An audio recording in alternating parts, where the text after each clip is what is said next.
I want to ask you too. You guys were instrumental in getting all the players.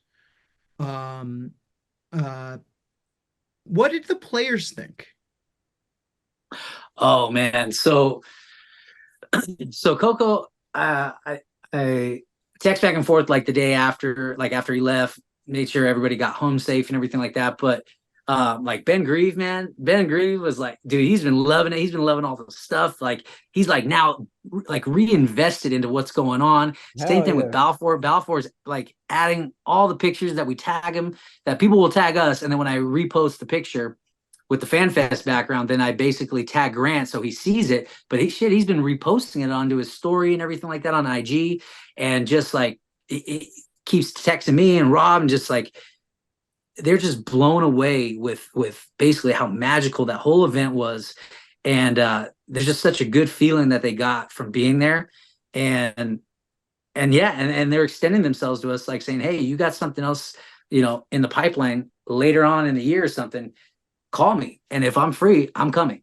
Hell yeah. That's The amazing, dude.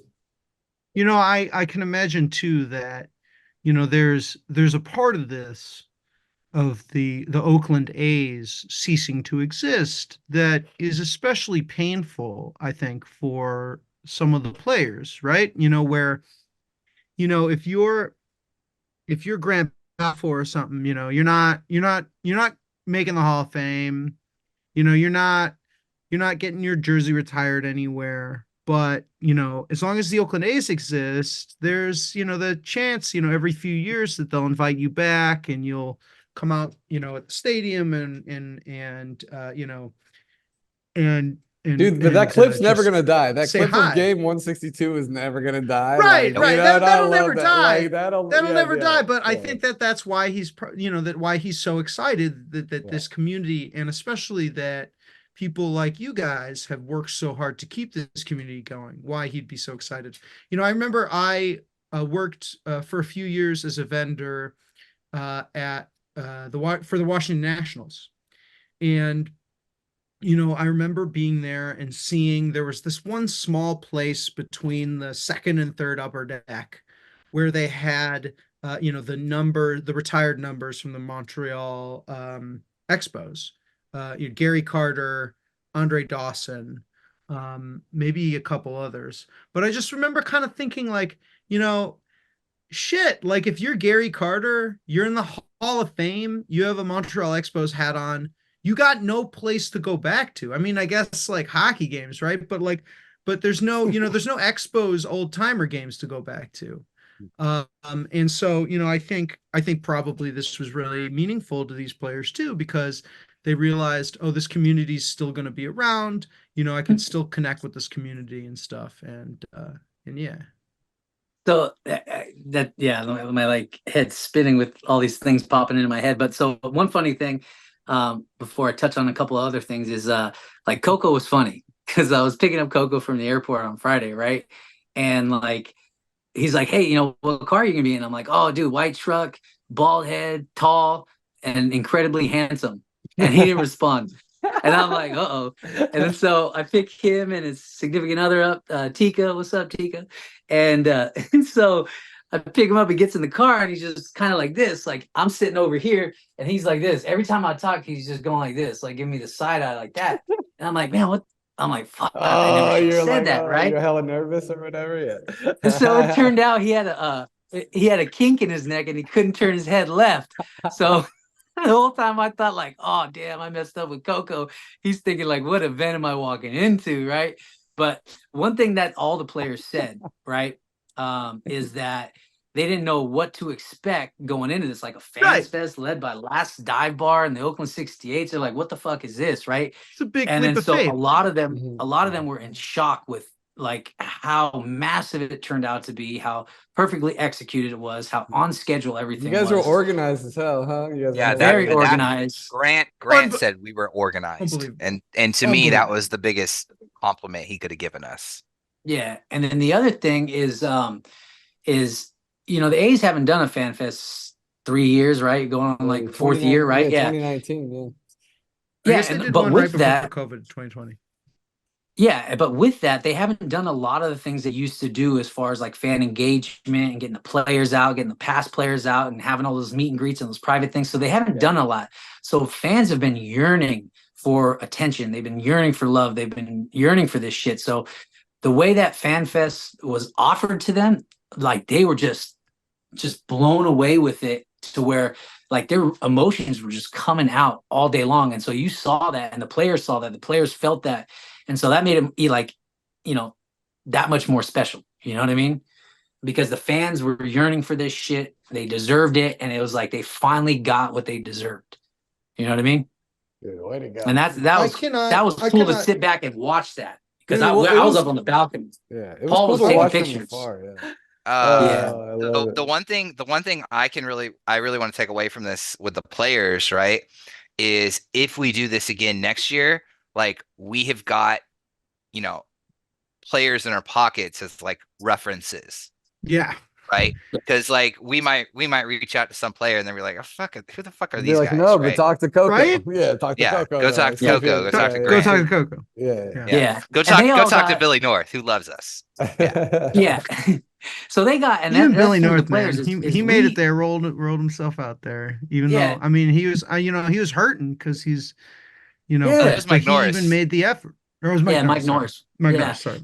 No, but we all these guys, right? Mike Norris, he lives close, so he drove, but but somebody drove him. So all the players, we got them round trip first class flights, right? So I worked with all the players to schedule their flights and make sure they had the preferred airline that they like. I didn't just do none of them got Southwest. They all flew their preferred flight. I got them all first class. I asked them, do you want a window seat? You want an aisle seat? So like all the details of that were lined up. All the official hotel, right, of FanFest, the waterfront at the beautiful Jack London Square. So Shout out the hotel. They hooked it up. They were good to us. So they made sure nobody paid. So we had unlimited access to the valet. All rooms were upgraded. I mean, it was flawless. The night before we had the private signing, we had everything catered for them. LDB picked up that tab, so they all had a nice spread of like different pizzas and chips and cookies and drinks and water and beer if they wanted. Only Billy North wanted beer, but you know what I mean? And so all the tables had tablecloths over, and we went in there and put the Fan Fest, thing on there and displayed all the items. I mean, it was flawless. It was flawless.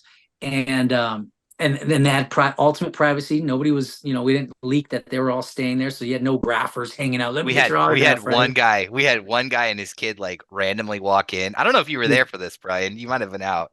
You might have been getting Billy North during this.